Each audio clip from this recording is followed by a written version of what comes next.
ngayon, ipagpatuloy pa natin. War on drugs. At anong ginawa nila? Noon, sabi nila, mag-iimbestiga ang Pilipinas. Bubuksan natin ang EJK Task Force na mag-iimbestiga. Nung wala talaga silang makita, wala silang mahanap, ano sabi nila? Ay, wala na. Sinunog na lahat ng ebidensya. Nawala na lahat ng ebidensya. Sinunog na. Nag-imbestiga na nga noong 2012, di ba? Sa panahon ni dating Justice Secretary Laila de Lima. May dala-dala pa siyang bungo noon. Kung maalala niyo, di ba? May dala siyang buto. Tapos buto pala ata ng baka yon kasi lechon na ng baka yung... Magbulalo! Yung... Ibulalo! Diba? Nag-imbestiga na sila 2012. Putek yung mga tao, ano yung sabi ng mga tao? Puro kasinungalingan. Kasi puno ng inquiry 2024. Hanggang ngayon, wala silang ebidensya. Pero hinawakan pa rin nila si dating Pangulong Rodrigo Duterte. Kasi ito na lang yung kaso namin. Hindi namin mahuli si Netanyahu eh. Hindi namin mahuli si Putin. Panghawakan namin ito si Duterte kahit na grabe no? Ebidensya. Grabe mga kababae no? Yung pangmamaliit ni Sara Duterte sa ICC. Di ba pinapalabas si Sara Duterte dito kaya pinagtuunan ng International Criminal Court itong si Duterte ay dahil daw po mga kababayan hindi madali ng ICC etong si Netanyahu. Pakitama na lamang po ko at saka po itong si Vladimir Putin. Kaya daw po ang pinagtuunan ng ICC ng pansin ay eto daw pong si Duterte at kahit alam naman daw po ng ICC na tanim kaso lamang daw po yon, na tanim ebidensya, pinagpatuloy pa din po ng International Criminal Court. Pero maliwanag na mga kababayan kita nyo naman kung gaano kadami yung mga ebidensya na ipipresenta laban po kay dating Pangulong Duterte. Kaya nga nahihirapan yung abogado ni Digong na idepensa yung kaso nitong si Duterte kasi mabigat po ang kaso ni dating Pangulong Duterte. Saan ka ba naman ang kaso mo? Crimes against humanity tapos sasabihin ng anak mo na tanim ebidensya lang? Alam niyo mga kababayan, hindi na ako nagtataka kung etong si Sara Duterte ang nagpahamak kay Digong kaya naaresto etong si Digong dyan po sa airport mga kababayan. Di ba binulungan na nga si Digong na wag umuwi ng Pilipinas pero dahil nga may isang anak na mapilit naaresto etong si Digong napilitang umuwi. At alam naman natin kung sino yun mga kababayan, walang iba kung hindi etong madaldal niyang anak. Sinasabi na namin, sobrang tagal niyo na siyang pinanghahawakan, dinidetain sa pre-trial stage. Diba? Sobrang tagal na. Ibigay niyo yung interim release. Kasi sa inyo naman na provision yan interim release. Nandiyan nakasulat. Pero anong sabi nila? Ay hindi pwede dahil ang gagawin niya ay tatakbo siya. Totoo! Flight risk daw. Paano naging flight risk yan? Nahirapan na nga yan umakyat ng eroplano. Hindi nga makakatakas nga yan kasi itatakas ninyo. Diba? Hindi naman kasi bobo yung mga taga-ICC. Nakuha nyo yung pinupuntaw mga kababayan, si Vice President Sara Duterte may mga kaalyadong malalakas na senador. Yung iba nga makapapanalo lang. At gagawa yan ng paraan para maibalik ng Davao etong si Duterte. At pag naibalik ng Davao etong si Duterte, mahihirapan na po ulit na maaresto yang si Digong kasi po protektahan na yan ng mga taong naniniwala po sa mga yan. Paano mo itakbo yan? Na pag sinabi mo, tara na, pack up na, nandyan na sila, huhulihin tayo, hindi nga siya makalakad ng maayos. At saka wala siyang ibang gustong puntuhan kundi umuwi sa Davao City. Diba? Sinasabi niya, yung mga supporters, oo, totoo, matanda na siya, pero yung mga supporters niya, tinitreaten nila ang mga witnesses, mga prosecutor, ang ICC. Totoo naman. Sinong ititreaten? Ang sinasabi nila, ay, madami siyang baril, madami siyang pera. Ngayon nga, binibenta na nga yung bahay niya kasi duda ko, kailangan ni Hanilet ng pera. Diba? Hindi na makatarungan yung sinasabi nila sa paghawak at sabi nga dito ni ni Ardayan, sabi dito 8,500 plus pages tapos 16 hours. Ito 16 hours audio. 129,000 item yang initial evidence. Paano fake yan? Sayad Sara, yan yung sabi niya dito mga kababayan. Pero inyo kung gaano kadami ng ebidensya tapos sasabihin lang nung anak ni Duterte na madaldal na peki yung lahat. 'Di ba? Kung hindi ba naman mga kababayan malaki yung problema nito sa ano? Alam niyo na 'yon. Detain kay dating Pangulong Rodrigo Duterte. Kaya sabi ko, hindi ako mapapagod sa paulit-ulit na pagsabi sa kanila. I-dismiss na nila yan. Tsaka huwag kayong mag-alala mga kababayan, susunod din naman si Sara dyan eh. Huwag kayong mag-alala. Hayaan natin mag-ingay siya na mag-ingay dyan sa dahig kasi darating din naman ang araw pagkatapos na kay Bato, kay Bongo at dun sa iba pa, possible na sumunod din etong si Sara Duterte kasi idinadawit din po siya ni Las Cañas. O di man, ibigay nila ang interim release.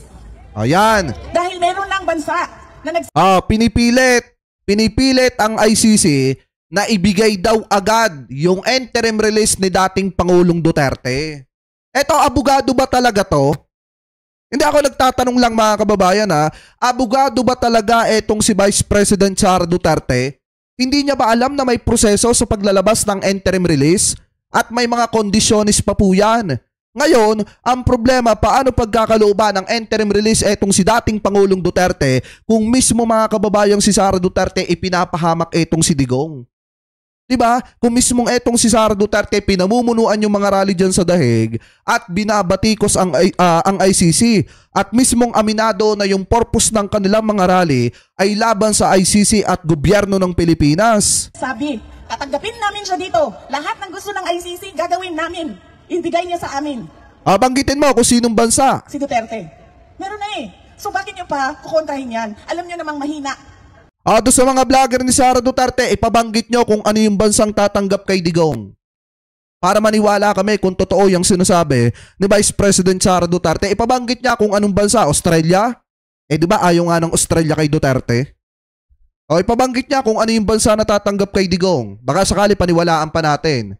Pero ngayon, wala pa po tayong nababalitaan na bansa na willing pong tumanggap kay dating Pangulong Duterte at willing mag-accept ng mga kondisyones ng International Criminal Court. Kasi alam nyo ba mga kababayan kung bakit yung ibang bansa nagdadalawang isip na tanggapin etong si Duterte? Kasi once na tinanggap po nila etong si Duterte mga kababayan at inampun nila, automatic susunod yung mga taga-suporta ni Digong at doon magrarally kasama ni Duterte sa bansang tatanggap mismo kay Digong. Doon mag-iingay, doon magsasagawa ng iba't ibang mga rally at katulad ng ginagawa nila dito sa dahig, gagawin din nila yan doon po sa mga bansa na posibleng tumanggap kay dating Pangulong Duterte. Kaya yung iba ay nag-aalangan na tanggapin etong si Digong. Yung kaso. Kahit nga ang China, kung titingnan natin, ayaw eh.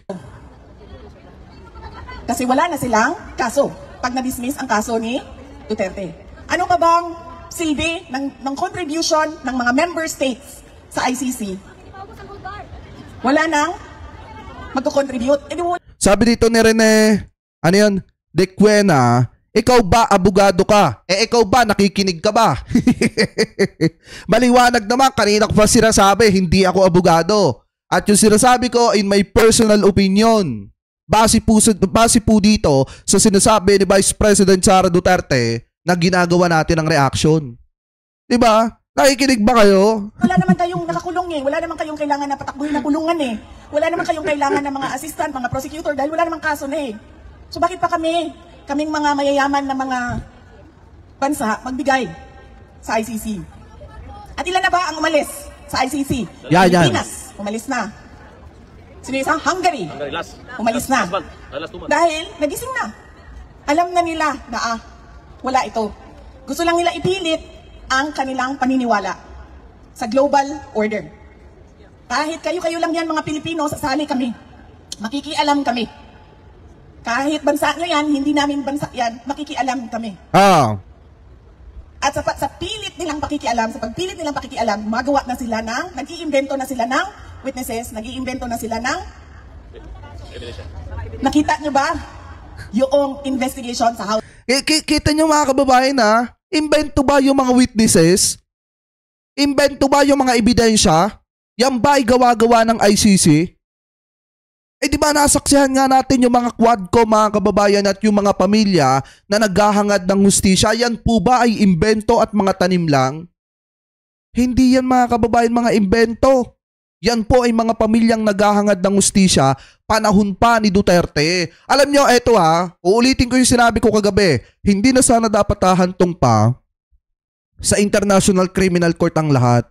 Kung etong si Duterte dati, nung inalis niya ang Pilipinas sa Rome Statute, ay nagsagawa ng investigasyon at pinanagot lahat ng mga taong sangkot dun sa mga AJK, wala na sana pong ganito. Kaso nga lang ang problema, kung matatandaan nyo yung sabi ni Secretary Boying Rimulya, paano magkakaroon ng hustisya ng mga panahon na yun?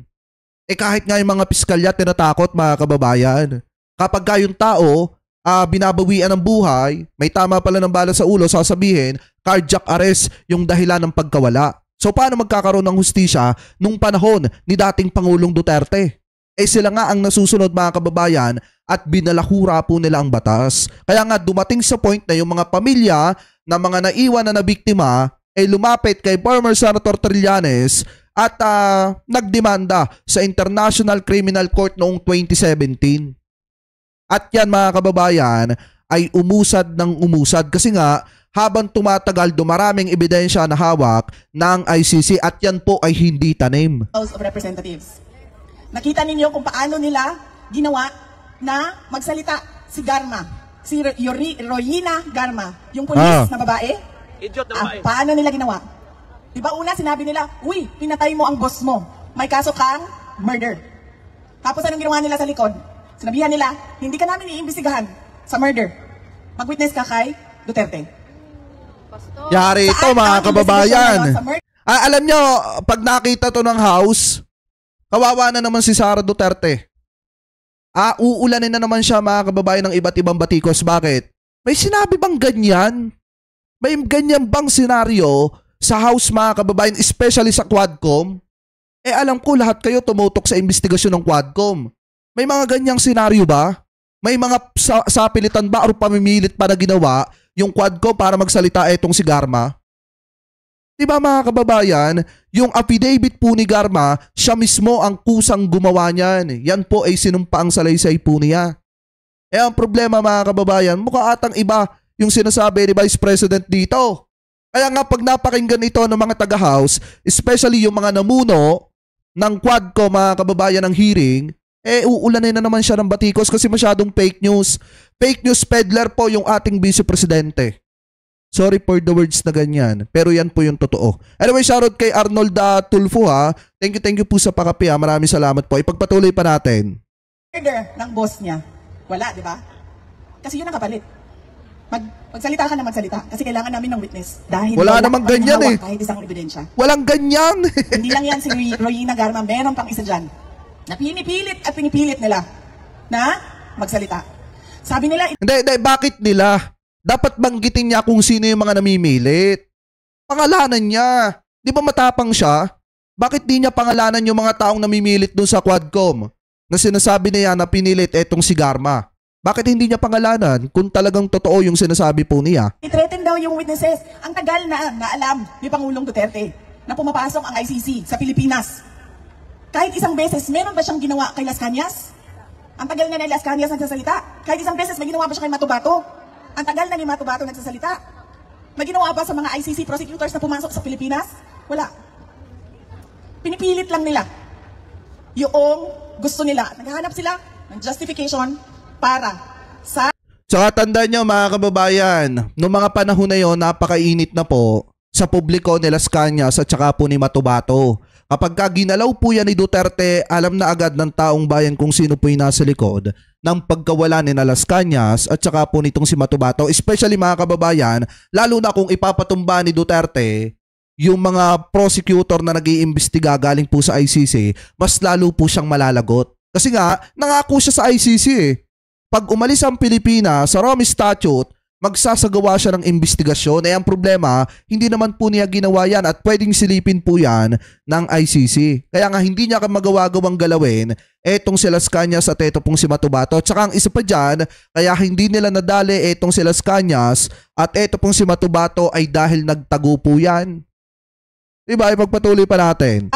Injustice na ginawa nila kay dating Pangulong Rodrigo Duterte. Kaya yan po mga kababayan, ang kailangan natin paulit-ulit na sabihin sa mundo. Kanina may nagtatanong, nag-rally tayo ng nag-rally, wala namang nakikinig sa atin, tayo-tayo lang din. Ano bang pwede natin gawin? Madami sa inyo ang dual citizens na. Di ba? Yan. Madami sa inyo, ang karamihan sa inyo, majority dito, 90% or 98 siguro percent ay tiga Europe. Sabihan ninyo ang mga gobyerno ninyo. Bigyan nyo kami ng accounting sa binibigay namin sa ICC. Bakit tayo nag-contribute sa ICC tapos ganyan lang yung ginagawa nila? Iniipit nila ang mga kalaban sa politika. Nagpapagamit sila sa mga bansa. Inutusan pa yung mga tao. Nila, exchange gift.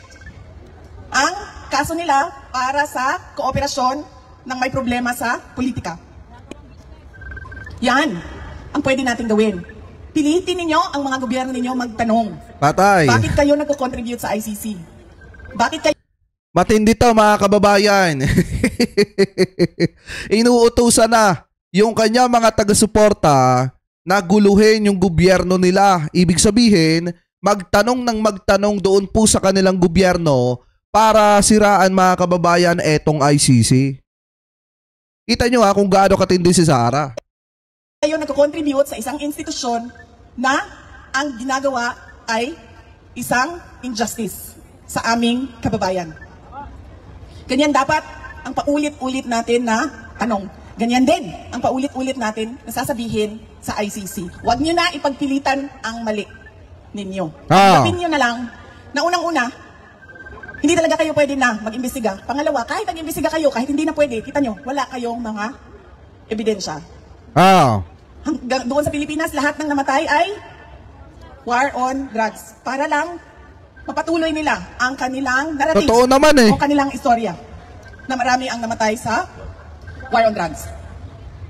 Hindi naman kasi gawa-gawa yan mga kababayan. Totoo naman talaga na maraming binawian na mga pobre na katulad po natin nung panahon na nakikipaglaban ng Duterte administration sa ipinagbabawal na bato. Kaya nga yung iba tinatawag na binawian ng buhay dahil po sa war on drugs mga kababayan. Mismong may mga pulis na ang umamin na tinaniman nila yung kanilang mga nabiktima para lang magkaroon ng kota-kota system. Di umano mga kababayan kung matatandaan nyo yung ginisa ni Colonel Busita na si Perez ata yun. I think natatandaan nyo mga kababayan na hinagisa ng gamit and then tinaniman ng ipinagbabawal na bato tapos pinalabas na ng laban. Kaya nga kung titingnan nyo mga kababayan, marami po talagang ang irregularidad na nangyari nung panahong isinasagawa yung madugong pakikipaglaban na yan sa ipinagbabawal na bato. Kasi nga mga kababayan, sa totoo lang, ayaw ko mang sabihin yung katotohanan pero ito yung ito yung totoo. Yung war on drugs ni dating Pangulong Duterte, cover up lamang po yan at papogi para pagtakpan yung mga kaalyado po nila na nagdidegosyo ng bilyon-bilyong halaga ng ipinagbabawal na bato. Ang masaklap pa nga dito, habang nanonood yung isang Chinese mga kababayan na pinaghihinalaang drug lord, binigyan ng posisyon sa gobyerno ni dating Pangulong Duterte. Kaya nga kung titingnan ninyo, nung panahon ni Digong, marami po talaga ang binawian ng buhay dyan. Hindi po yan gawa-gawa at mas lalong hindi po yan fake news. Anyway, shoutout kay Ma'am Edna Nikwet. Ayan, mega love shoutout po. Thank you po sa pakapi po Thank you very much po Ang kalabasan, 43 murder cases. 43 murder cases, pero saan sabi? Crimes against humanity. Totoo naman. At hindi pa nga tayo sigurado kung yung 43 na yon ay totoo ngang namatay. Diba? Kasi merong isa, ang sabi niya, diba? Uy, bakit yung picture ng tatay ko na hindi naman pinatay sa war on drugs, wala namang kinalaman sa droga, ay nandyan sa mga biktima. Nag-iimbento na lang para lang ipagpatuloy, para lang patuloy din ang suporta ng mga malalaking bansa sa organisasyon ng ICC. Yes ma'am, papunta na po tayo doon. Ang estado ng ating bayan. Yan. Ano ang nararamdaman natin? Hopelessness, frustration, anger. Dahil tayo ay bumoto.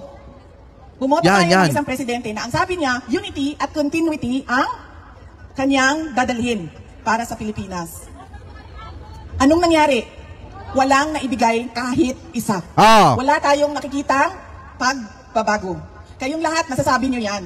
Kasi pag uwi nyo sa airport pa lang, nakakabuisit na, di ba? Tama! Iritado ka na sa airport pa lang. Tama! Kasi alam nyo, kahit na malaki yung airport natin, merong mga lugar dito na maliliit lang ang airport nila, pero maayos, malinis. Yes. Organized. Kita nyo kung gaano kayabang ha. Diba? Hindi ka natatakot na nakawin yung laman ng mga pasalubong mo. Paglabas mo sa airport, naku. Bago ang lahat, magdasal tayo dahil pangit ang panahon sa Pilipinas. At marami ang umiinda ngayon ng landslide at pagbaha. Kasi nga saglit na magtrabaho ka na anjajang ka. Diba? Saglit na magkaroon ka ng kwentang vice presidente ka na anjajang ka. Diba? Saglit na gumagawa ka ng trabaho dito sa Pilipinas, ano ginagawa mo? Nagta-travel abroad ka, gumagawa ka ng kung ano-anong paninira sa gobyerno kaysa tulungan mo mga kababayan mo na nagtiwala at umasa sa mga pangako mo. Diba? Di ka ba nahihiya? Sinasahuran ka ng kababayan Pilipino natin? Sinasahuran ka ng mga taxpayers. Diba? Pinapasahod ka namin. Anong ginagawa mo? Nagta-travel abroad ka lang at naninira ka pa sa gobyerno habang binabayo ng bagyo ang mga kababayang Pilipino mo dito sa Pilipinas. Diba? Alam nyo, napaka-inefficient. Sorry for the words. Di umano ng ating vice presidente. Kasi mga kababayan, saglit na magtrabaho ng ginagawa. Sinasahuran ng taong bayan para manira laban sa gobyerno at sa Pilipinas.